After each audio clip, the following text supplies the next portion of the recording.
Hi, I'm Nunn, and this is another video in the series where I look back at some of our earlier Gambit chess books. This time I'm not actually going to go so far back in time because the book I'm talking about, Chess Endgames for Kids, was published in 2015.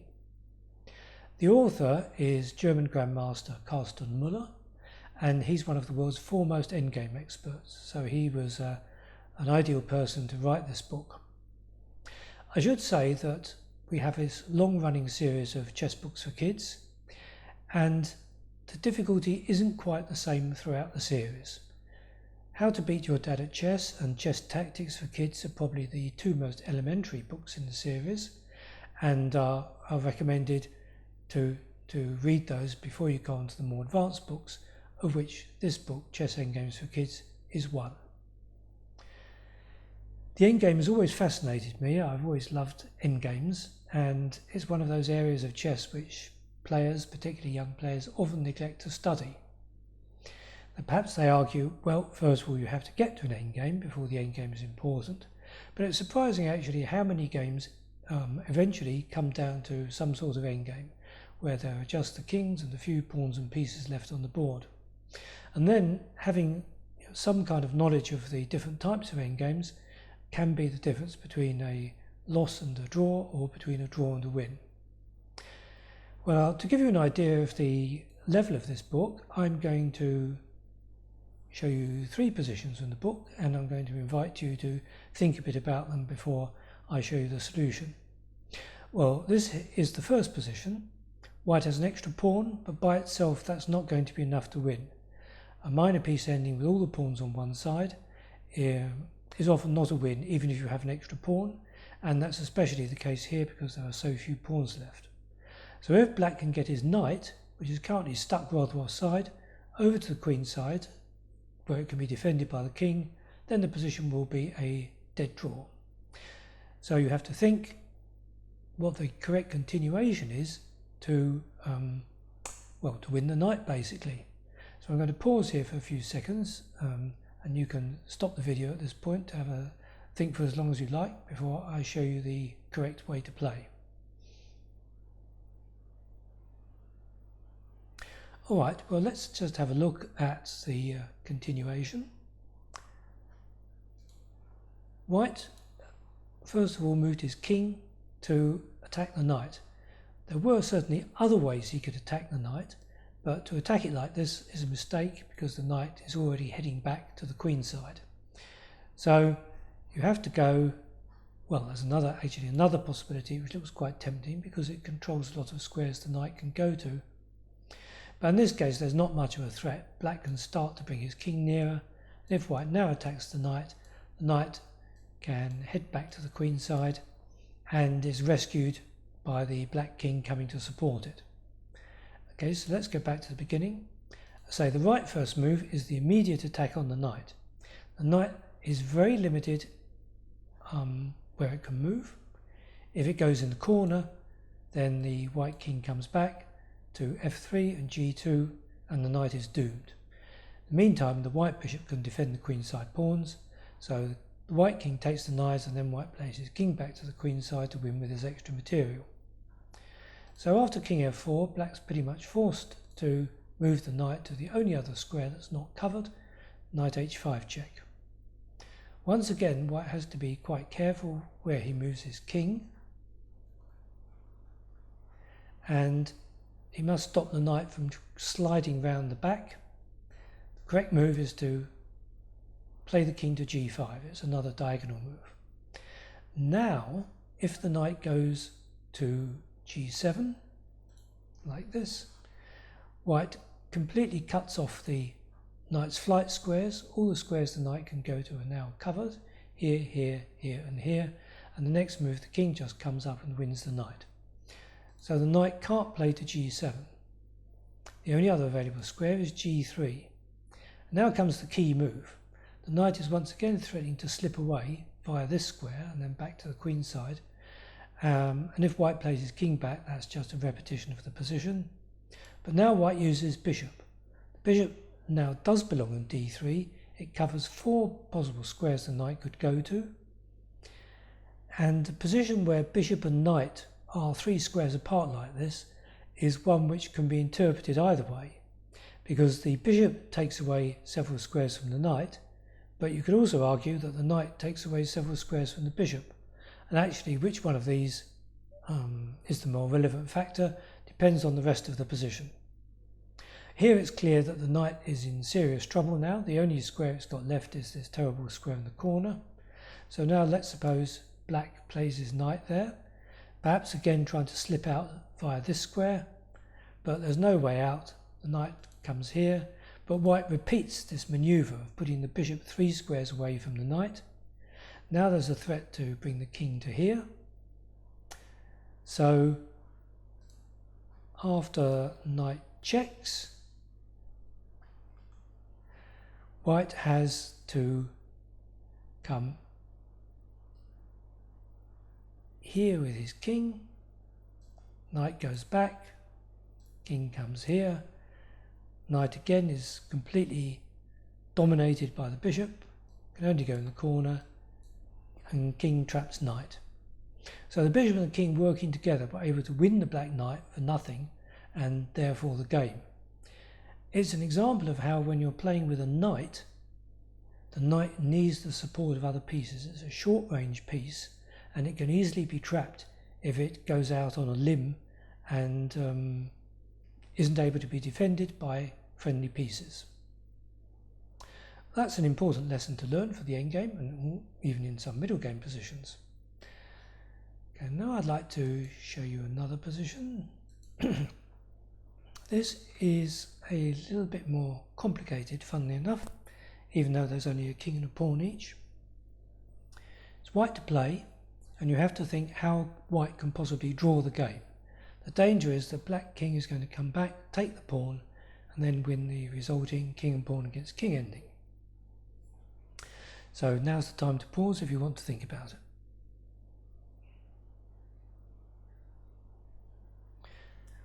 Well, perhaps the most straightforward idea is to try to defend this pawn with a king. So let's see if that works out. King comes up, both sides are racing. King defends the pawn, but after this move, white is now in Zugzwang. He has to move his king away from the defense of the pawn, and then black nabs the pawn, and these positions are winning if the white king is unable to get in front of the pawn, and that's not possible here, so that's a win for black. So the plan of defending the pawn with the king doesn't work. Okay, let's try to bring the king in front of the pawn into the kind of drawing area. Let's see how that works.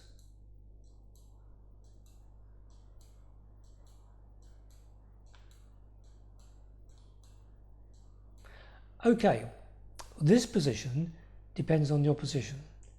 With black to move, it's a draw because white has the opposition. But with white to move, it's a loss because the white king has to go one way or the other, and then the black king advances.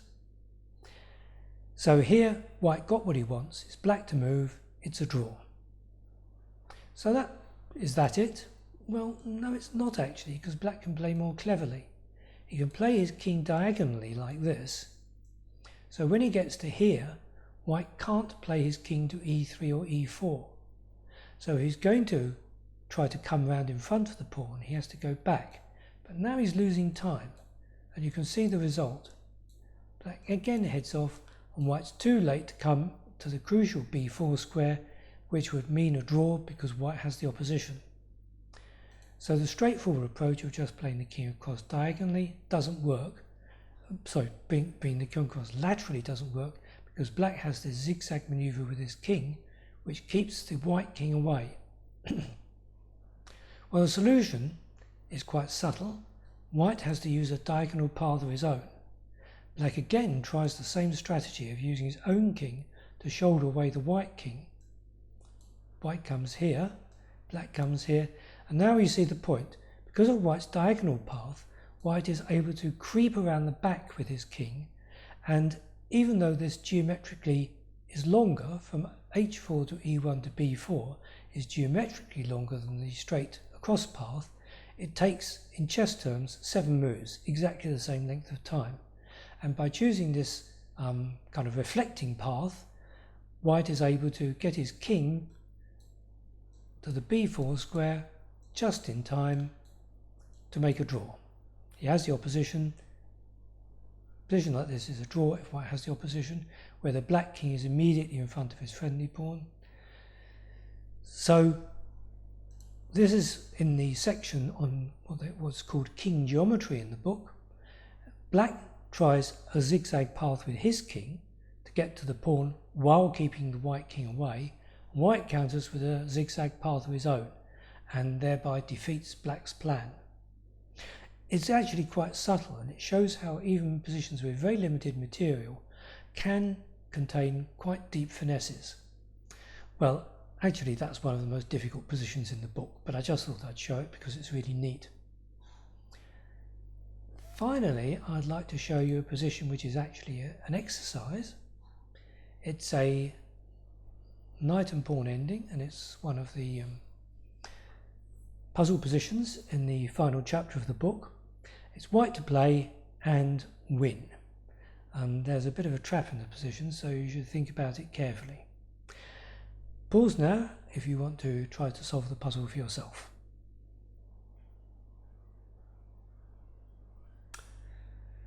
Okay, well, let's follow the link to the solution. By the way, I'm using the Gambit Chess book app, Chess Studio, to play over the positions for you.